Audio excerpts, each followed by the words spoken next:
그때 확인을 해놓지 않으면 나중에 어느 정도 치료가 끝난 다음에 스키장을 재방문해서 그 현장에 대해서 확인하려고 하면 사고 났을 때랑 상태가 이미 달라져 있을 거거든요. 스키장 또는 아니면 나랑 부딪힌 사람에게 책임을 물을 때 그 서로 분쟁의 요지가 줄어들 수 있다는 거. 스키장에는 사고가 의외로 많이 빈번하게 생깁니다. 아시겠지만 스키장은 이게 수영장처럼 레인이 딱 그어져 있는 게 아니고 S자로 내려옵니다. 그러다 보니까 여러 사람들이 이렇게 겹쳐서 충돌하는 경우들이 종종 있고요. 아니면 리프트 사고도 가끔 나요. 리프트가 제대로 작동 안 한다거나 슬로프 관리를 제대로 안 했다거나, 그 아이스반이라고 하죠. 이게 낮에 햇빛이 쬐을 때 그 눈이 살짝 녹았다가 이제 해가 지고 나면은 기온이 떨어지면서 그 녹았던 게 얼음의 형태가 되거든요. 그러니까 일종의 빙판이 됩니다. 근데 그거를 설질 작업이라는 걸 통해서 스키장에서 그걸 깨트리고 눈을 뿌리고 해야 되는데, 그게 현실적으로 사람들이 계속 이용하는 동안 그 하기가 어려우니까 그냥 눈을 뿌려서 덮어버려요.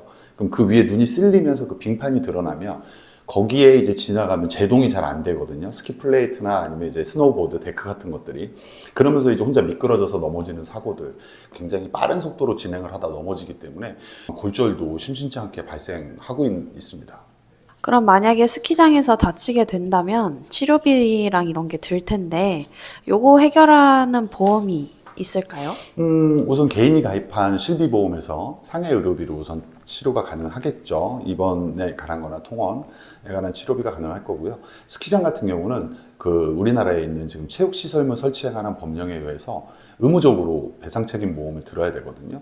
물론 그 사고에 관해서 스키장 측에 과실이 있어야 된다는 얘기겠죠. 그래서 앞서 말씀드린 대로 리프트 타거나 내릴 때 굉장히 이제 거기서 앞에서 주의 안내를 해주고 그에 맞게 타야 되는데, 그런 부분들에서 실수가 발생하거나 어떤 직원분들의 안내가 제대로 이루어지지 않았을 때는 체육시설업자 배상책임보험 같은 걸로 처리도 하고요.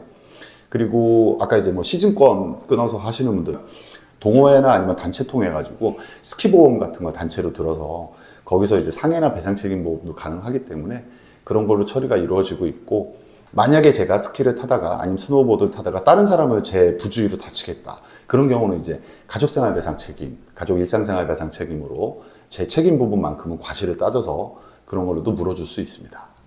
네. 그럼 사고가 발생을 해서 나중에 보험을 통한 사고 처리를 받을 때 어떤 부분을 중요하게 생각하면 될까요? 이게 스키가 일반 자동차 사고랑 달리 문제는 CCTV가 없어요. 있어도 스키장 슬로프 전체에 사람이 어느 정도 있나 정도만 알 수 있는 그런 CCTV만 있지, 군데군데 알 수 있는 그런 CCTV가 없다 보니까 결국은 사고가 났을 때 당사자의 진술 가지고 과실 여부를 따지게 되고요.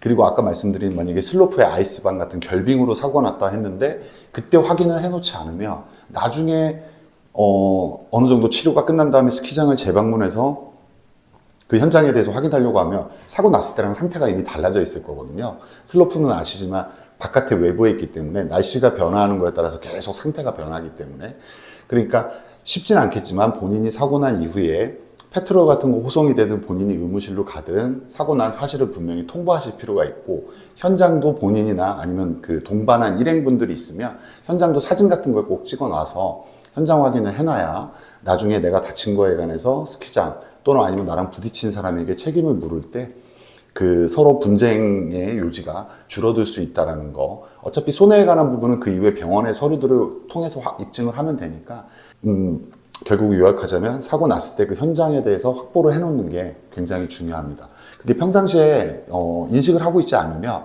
막상 사고가 나면 당황하고 나 아픈 게 먼저라서 그런 걸 놓치는데, 나중에 스키장에 말하면 당신이 온 건 맞는 것 같은데 이용권이나 이런 걸 구입한 거 맞는 것 같은데 사고 났다라는 걸 아무도 모른다, 우리 의무실도 모르고 페트롤도 모른다 이러면 다쳤음에도 불구하고 실제로 피해자로서 청구조차도 못하고 보험 접수도 안 되는 그런 일이 생길 수 있으니까 그런 건 주의하시면 될 것 같습니다. 지금 말씀 들어보니까 이게 비단 스키장 사고뿐만이 아니고 일반적인 사고 상황에서도 반드시 필요하다는 생각이 드네요. 네. 구독자분들 중에서도 스키장 이용하실 때 물론 사고가 안 나는 게 가장 좋습니다만 내 의지와 상관없이 사고가 나는 경우도 있기 때문에, 그럴 때는 제가 말씀드린 팁을 꼭 명심하고 계셨다가 나중에 본인의 피해 입은 거에 관해서 보상을 받는데 절대 놓치는 부분 없기를 바랍니다. 실손보험, 배상책임보험 등 경우에 따라서는 손해사정사를 무료로도 선임할 수 있다는 사실 알고 계셨나요?